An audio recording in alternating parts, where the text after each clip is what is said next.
Oke. Masuk di fundamental hipnosis. Nah, di kelas fundamental hipnosis setidaknya ada beberapa materi inti yang akan kita pelajari. Poin-poin utama yang dipelajari ada 6 poin, yaitu tentang sejarah hipnosis, metodologi pikiran, kemudian trans hipnosis,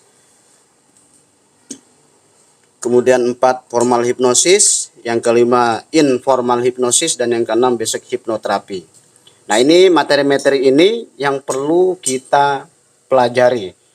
Jika kita bisa mempelajari ke-6 poin inti ini, maka sudah bisa, insya Allah nanti ke depannya, kalau memang benar-benar kita menguasai ke-6 poin ini, bisa menguasai dengan mudah poin-poin utama yang dipelajari yang ke-6 ini, maka insya Allah ke depannya kita akan lebih mudah mempelajari materi-materi yang selanjutnya. Ya, kemudian lanjut ke slide yang ketiga. Nah, dari beberapa fundamental hipnosis, dari sejarah hipnosis, ya, ada beberapa tokoh utama di dalam sejarah hipnosis. Nah, sejarah hipnosis ini jika dikelompokkan sebenarnya hanya dibagi menjadi 3 fase saja. Yang pertama adalah fase magnetism, yang kedua fase mesmerism, dan yang ketiga fase hipnosis modern, yang pada saat ini tengah berkembang di Indonesia maupun di seluruh dunia. Nah, fase magnetism ditandai dengan penggunaan lempengan magnet dalam praktek penyembuhan. Ini yang dikatakan fase magnetism. Nah, di sini ada beberapa tokoh-tokoh utama, yaitu Paracelsus. Ini dari Swiss, seorang kimiawan, seorang dokter, astrolog, dan ahli okultisme. Nah, Paracelsus ini adalah pionir penggunaan zat kimia dan mineral dalam kedokteran. Bapak toksikologi, penggunaan lempengan magnet yang pertama dalam praktek penyembuhannya pada fase Paracelsus. Kemudian yang kedua ada Franz Anton Mesmer. Ini beliau dari Jerman pada tahun 1734 sampai 1815. Beliau juga seorang dokter, seorang astronom, pencetus teori animal magnetism dan mesmerism, atau cikal bakal hipnosis modern ala James Braid pada tahun 1842. Nah, jadi pencetus hipnosis modern ini Franz Anton Mesmer. Kemudian berkembang pada fase yang ketiga, yaitu James Braid. Nah, beliau ini dari Skotlandia pada tahun 1795 sampai 1860. Beliau juga seorang dokter dan orang pertama yang mengadopsi istilah hipnosis sebagai singkatan bagi neurohypnotism atau tidurnya saraf. Nah, hipnoterapis, beliau seorang hipnoterapis asli atau yang biasa disebut bapak hipnotis modern, yaitu James Braid. Jadi yang dikatakan bapaknya hipnotis modern yaitu ini yang dari Skotlandia ini, James Braid, ya. Franz Anton Mesmer itu seorang astronom yang awal atau cikal bakal daripada hipnosis modern. Kemudian dikembangkan oleh James Braid. Nah, jika kita mau tune in ke masa lalu, ya, atau kita kembali ke masa lalu, kira-kira menurut Anda di kisaran tahun 1800 ke bawah sampai sekitar tahun 1400-an ke bawah, kira-kira budaya penyembuhan di Indonesia itu seperti apa, ya kan?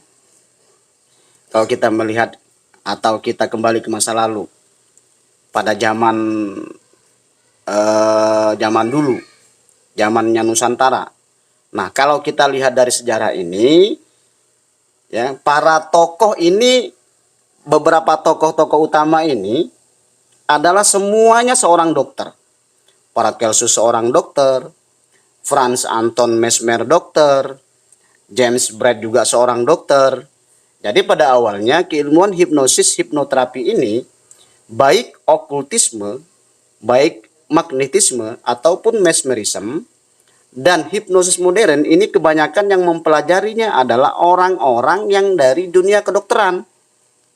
Ya, orang-orang dari dunia kedokteran. Beberapa tokoh utama ini semuanya seorang dokter, baik dari kedokteran tradisional maupun modern. Kalau zaman dulu kedokteran tradisional. Nah, jadi beberapa tokoh utama. Lanjut ke slide berikutnya.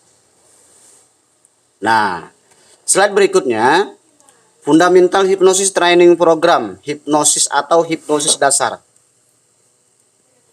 Nah, ini adalah bagian penting yang perlu kita pahami. Ya. Fundamental Hypnosis Training Program ini adalah bagian daripada hipnosis dasar. Ada 5W plus 1H. Ini adalah metode analisa. Apa itu 5W plus 1H? Yaitu salah satu teknik bagaimana kita melakukan observasi terhadap sesuatu objek, yaitu keilmuan yang disebut hipnosis. Yang disebut ilmu hipnosis. Nah, ke slide berikutnya, what? Ya, 5W. 5W 1H sebagai dasar dalam mempelajari keilmuan fundamental hipnosis dan mengaplikasikannya dengan baik. W pertama, what? Apa itu hipnosis? Kemudian ada who, siapa yang memerlukan keilmuan hipnosis? Siapa yang menerima manfaatnya? Dan siapa sebaiknya yang mempelajarinya? Jadi manfaatnya hipnosis itu apa? Siapa yang memerlukan keilmuan hipnosis ini?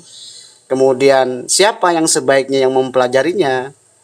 Ini yang wow. Kemudian when, kapan hipnosis ini muncul? Kapan seseorang itu mendapatkan manfaat hipnosis? Kapan hipnosis itu menjadi efektif pada seseorang atau kepada subjek? Kemudian where, di mana sejarah kemunculannya? Di mana bisa diaplikasikannya? Atau di dunia apa diaplikasikan, di dunia terapis apa? Nah, ini where, di mana? Ya kan? Yang dimaksud dari 5W 1H. Kemudian why, ya, mengapa keilmuan hipnosis ini penting untuk dipelajari dan dipahami? Kemudian mengapa fundamental hipnosis ini penting untuk dipahami apapun profesi Anda. Baik Anda itu seorang guru, baik Anda itu seorang terapis, baik Anda itu seorang kiai, baik Anda itu seorang ustadz, baik Anda itu seorang dokter, dan lain-lain. Semuanya mengapa harus mempelajari tentang hipnosis ini, apapun profesi Anda. Di dunia apa? Mengapa? Penting untuk dipahami. Ya kan, siapa? Ini. Untuk profesi apa? Jadi macam-macam, banyak ilmu hipnosis ini. Kemudian how? Bagaimana cara melakukan why? Mengapa ilmu hipnosis atau hipnoterapi ini penting untuk Anda pahami? Kemudian mengapa fundamental hipnosis ini penting untuk dipahami apapun profesi Anda? Kemudian who, siapa Anda? Apakah Anda seorang ustadz? Apakah Anda seorang kiai? Apakah Anda seorang ahli ruqyah? Ya, kemudian apakah Anda seorang guru? Apakah Anda seorang ustadz? Seorang dukun? Atau seorang pijat? Nah, semuanya Anda harus mengetahui fundamental hipnosis ini dengan sebaik-baiknya. Mengapa? Karena manusia hidup dengan pikirannya. Karena manusia itu hidup dengan pikirannya, yang dikatakan ada pikiran sadar, pikiran bawah sadar, dan lain-lain. Jadi pikiran itu banyak, gak hanya terbatas di dua pikiran itu saja. Jadi pikiran itu banyak. Jadi namun kita akan mempelajari nanti di pikiran sadar dan pikiran bawah sadar. Ada pikiran sadar, pikiran bawah sadar, pikiran nirsadar. Ya. Jika Anda mengetahui bagaimana mekanisme pikiran bekerja, bagaimana pikiran sadar bekerja, pikiran bawah sadar bekerja, pikiran nirsadar bekerja, maka tentu saja ketika ada masalah yang terjadi pada seseorang atau sebut saja klien atau suyet atau pasien, maka Anda akan lebih mudah membantu mereka, akan lebih mudah ikhtiar menyelesaikan permasalahan yang mereka sedang hadapi. Bisa mencari solusinya, lebih mudah membantu keluar dari berbagai permasalahan mereka. Karena ketika Anda sudah paham bagaimana peta pikiran bawah sadar atau main program wilayah pikiran bawah sadar, bagaimana cara melakukan praktek hipnosis dan hipnoterapi dengan baik. Jadi 5W plus 1H ini kita jadikan sebagai dasar dalam mempelajari keilmuan fundamental hipnosis dan pengaplikasiannya dengan baik. 6 poin ini akan kita cooking, ya, akan kita cacah, akan kita pecah menjadi beberapa sub-sub bagian. Nanti kita belajar tentang sejarah dan pengertiannya, belajar tentang manfaatnya, belajar metodologi pikiran yang paling dasar, transhipnosis, formal hipnosis, informal hipnosis, dan lain-lain. Ya, sampai di sini. Lanjut ke slide berikutnya tentang sejarah hipnosis.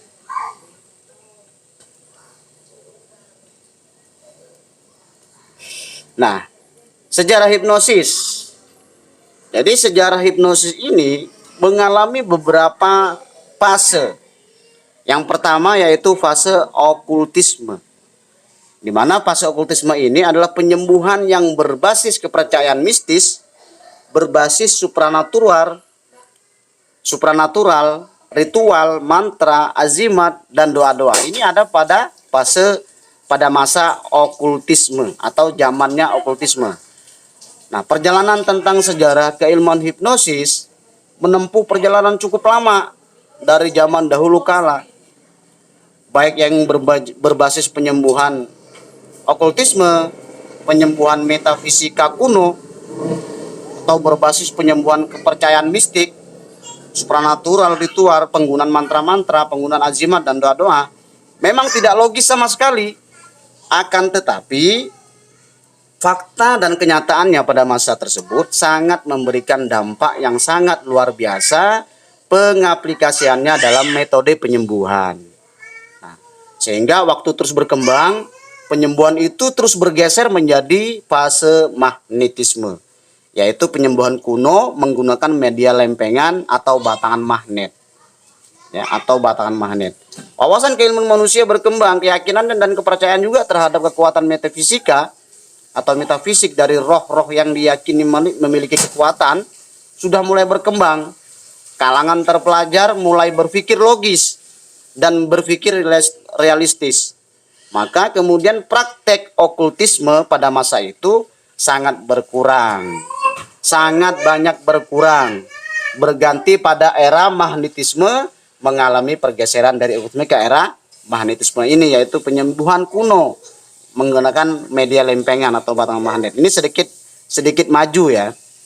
Yang dari sebelumnya hanya ritual, mantra-mantra, doa-doa, hanya mistis, dari keyakinan, kemudian sedikit maju fasenya ke fase magnetisme atau magnetisme. Menggunakan penyembuhannya pakai apa? Yaitu pakai lempengan magnet. Batangan lempengan magnet. Ya. Penyembuhan kuno magnetisme ini ciri utamanya penyembuhan menggunakan media tadi, batangan magnet. Mengapa menggunakan media batangan magnet? Karena pada waktu itu muncul teori bahwa di dalam tubuh manusia itu memiliki cairan magnetik. Di dalam tubuh manusia itu memiliki cairan magnetik. Yang apabila cairan di dalam tubuh manusia itu mengalami ketidakseimbangan, maka akan mengalami tingkat kesehatan yang menurun. Nah, dengan keterbatasan ilmu pengetahuan pada masa itu, pada zaman tersebut, penyembuhannya menggunakan lempengan magnet. Ya, ini di era magnetisme. Nah, setelah era magnetisme berkembang menjadi mesmerisme, ke fase mesmerisme. Nah, magnetisme ala Franz Anton Mesmer menggunakan energi magnetik tubuh sebagai pengganti barangan magnet. Ciri utama mesmerisme ini, penggunaan media-medianya mulai ditinggalkan. Pada intinya tetap sama, akan tetapi keyakinan dan wawasan pada masa mesmerisme ini lebih berkembang lagi. Bahwa di dalam tubuh manusia ada cairan magnetik, maka untuk bisa menyeimbangkan cairan magnetik tersebut pada diri seseorang yang mengalami ketidakseimbangan, yang mengalami sakit, yang mengalami tidak sehat, tidak perlu lagi menggunakan lempengan magnet atau benda-benda tertentu yang dianggap memiliki kekuatan. Ya, cukup menyeimbangkan daya magnetik pada diri seseorang yang lemah dengan daya magnetik yang kita miliki, sehingga prosesnya disebut induksi magnetik atau induksi mesmerik. Yang sudah saya share itu kan ada itu materinya itu kan, PDF-nya. Kemudian disebutlah mesmerik karena pelaku pertama adalah Franz Anton Mesmer. Itulah mengapa ada mesmerism itu. Paham ya? Selanjutnya pada fase berkembang lagi lebih jauh. Masuk ke hipnotisme. Fase hipnotisme. Fase hipnotisme ini penyembuhan menggunakan kekuatan kata-kata, sugesti, dan afirmasi. Jadi dari semua genre yang sudah saya jelaskan tadi, mulai dari fase okultisme, fase magnetisme, kemudian berkembang lagi ke fase mesmerisme, hingga saat ini ke fase hipnotisme. Dari semua genre di atas, yang utama tujuannya adalah untuk penyembuhan, ya. Makanya banyak tadi kembali ke yang awal tadi, tokoh-tokoh utamanya adalah seorang dokter. Bisa dipahami ya. Kemudian kita lanjut manfaat dan tujuannya. Slide berikutnya. Apa itu manfaat dan tujuannya hipnosis? Nah, yang pertama penyembuhan. Kemudian yang kedua ada silaturahmi, hipnosis untuk motivasi, kultivasi. Daftar populer aplikasi hipnosis saat ini banyak berkembang. Sehingga banyak cabangnya. Ada hypnoteaching. Ini yang biasa dilakukan oleh seorang guru kepada seorang siswa atau seorang murid. Kemudian ada hipnoparenting. Hipnoparenting ini hipno orang tua ketika untuk mendidik seorang anak. Hipnoparenting juga bisa dipakai di sekolah-sekolah. Kemudian seorang penjual bisa dikatakan sales, itu dikatakan hypno selling. Kemudian ada hypno learning, hypno ruqyah, ya di KBR ada hypno ruqyah ya kan. Kemudian ada hypno tahfidz, bagaimana caranya biar hafalannya bagus, biar nggak mudah lupa. Kemudian bagaimana seseorang itu biar dikasih motivasi lebih semangat, dikatakan hypno motivasi. Kemudian ada stick hipnosis. Stick hipnosis itu adalah hipnosis hiburan atau hipnosis panggung. Kemudian ada clinical hipnosis. Hipnosis yang biasa dilakukan di klinik-klinik. Yang dilakukan oleh seorang dokter, seorang mantri. Kemudian ada forensic hipnosis. Forensic hipnosis ini biasanya dilakukan oleh di kepolisian untuk mencari akar masalah atau mencari informasi, menggali informasi. Kemudian ada metafisika hipnosis. Metaphysical hipnosis ini sudah baik itu prana, chi, kundalini, reiki, dan lain-lain. Ini masuk daripada metafisika hipnosis. Kemudian ada hitan hipnosis dan lain-lain. Hitan hipnosis ini biasanya dilakukan oleh seorang dokter atau seorang mantri-mantri ketika melakukan hitan, biar seorang anak itu tidak mengalami takut, tidak mengalami sakit. Ini namanya bagian daripada hitan hipnosis. Kemudian lanjut pada metodologi pikiran.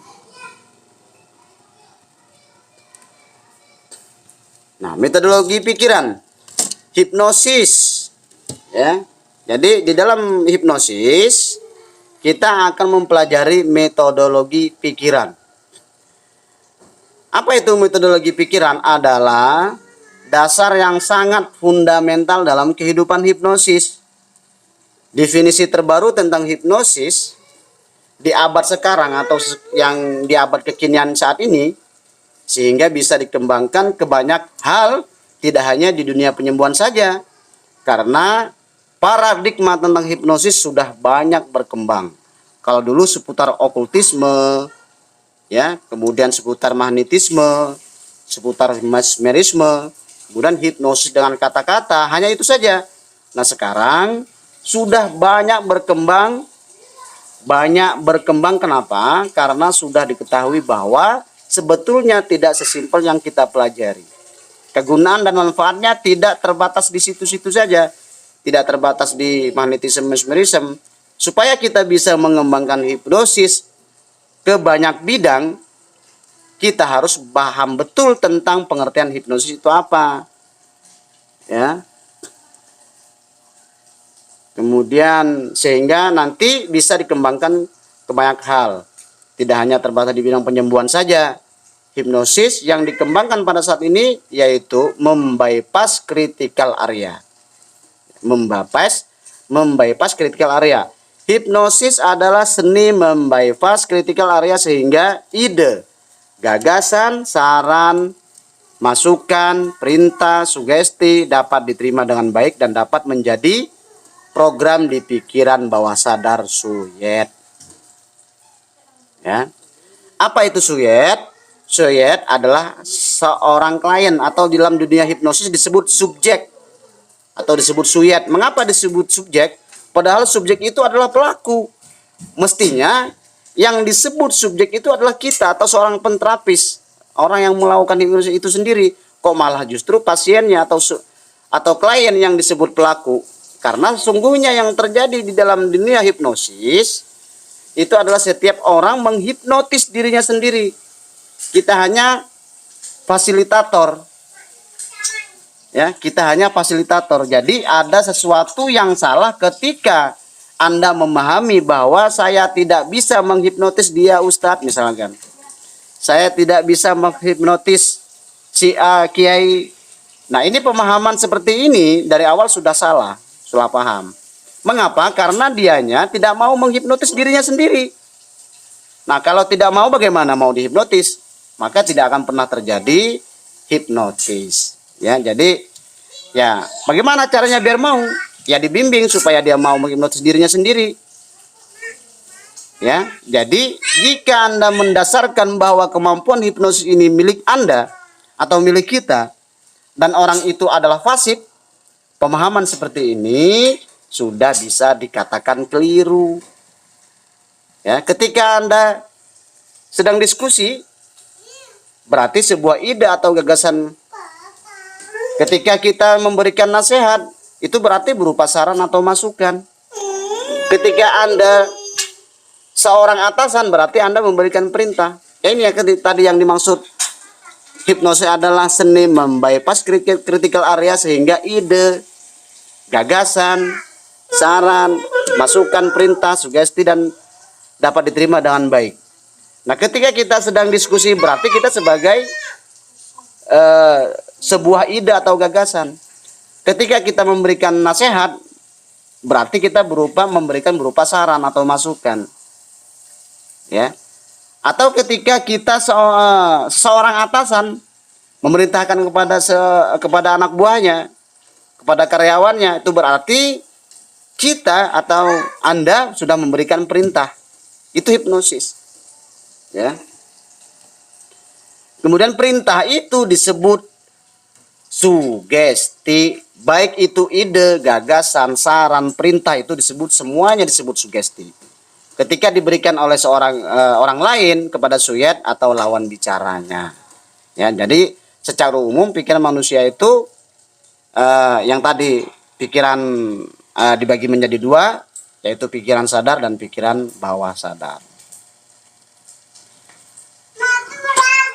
Ya, secara umum pikiran manusia itu dibagi menjadi dua, yaitu pikiran sadar dan pikiran bawah sadar. Yang tidak umum banyak.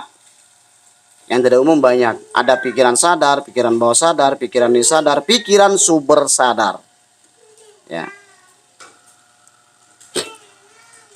Apa itu pikiran sadar? Pikiran sadar adalah segala proses yang menggunakan panca indera. Ya, pikiran sadar itu segala proses yang menggunakan panca indera. Penglihatan, pendengaran, peraba, perasa, penciuman, semuanya itu dari kepala kan? Mata, hidung, mulut, telinga, ya kan? Penglihatan, pendengaran, peraba, perasa, penciuman, semua dari kepala. Nah, fungsi dari semua panca indera ini adalah bagaimana sebuah informasi itu masuk bisa dipahami. Ya, apa gunanya melihat? Apa gunanya mendengar? Apa gunanya merasakan pahit, manis, kecut, asam, asin, nano-nano, ya? Supaya semua bisa dimengerti. Sesuatu bahwa yang berada di luar diri kita atau di luar diri Anda, makanya panca indera ini disebut sebagai alat untuk memahami sesuatu di luar diri kita. Prosesnya muncul proses analisis. Ya, proses menganalisa. Ini manis ya dengan lidah, ya kan? Ini asin dengan lidah. Sebagai ini analisis. Ini benar, itu salah. Karena sebatas kelima panca indera itu saja, maka Anda akan cenderung bersikap egois. Jika kita hanya menggunakan sebatas kelima panca indera itu saja. Nah, ketika kita menggunakan logika atau menggunakan logika saja, maka akan cenderung bersikap egois yang pada akhirnya sering terjebak pada masalah. Seperti halnya stres, yang pada kenyataannya manusia hidup itu dengan pikiran sadarnya yang selalu mengedepankan logika dan realita. Memang harus dikedepankan, tetapi tidak boleh meninggalkan yang lain, yaitu sisi batiniah kita atau pikiran bawah sadar kita. Seperti keyakinan dalam seperti pikiran yang bersifat ruhani atau unsur-unsur batiniah, seperti keyakinan dalam beragama yang tidak dipengaruhi oleh panca indera. Nah, keyakinan masyarakat, misalkan kepercayaan pada hal yang klinik-klinik, keris-keris, ajumat-ajumat, ya kan? Jadi pikiran bawah sadar ini netral, sugestif, rileks, menyimpan berbagai pengalaman gelombang otak. Menyimpan berbagai pengalaman. Gelombang otaknya itu gelombang otak alfa dan theta. Kalau gelombang otak pikiran sadar itu otak beta. Jadi pikiran sadar ini mengedepankan logikanya dengan panca indera yang ada di kepala kita ini. Segala proses penganalisis yang menggunakan fungsi panca indera, ya. Indera penglihatan, pendengaran, peraba, perasa. Gelombang otaknya beta namanya. Kemudian ada critical area. Critical area itu adalah gerbang, ya. Gerbang yang mana berada di antara pikiran sadar dan pikiran bawah sadar.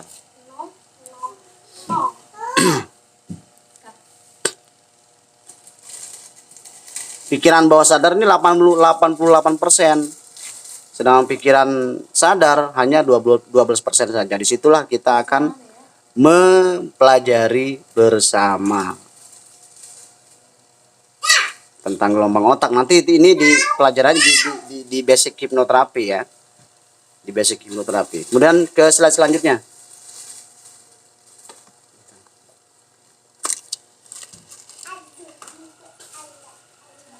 Transhipnosis. Ya. Transhipnosis.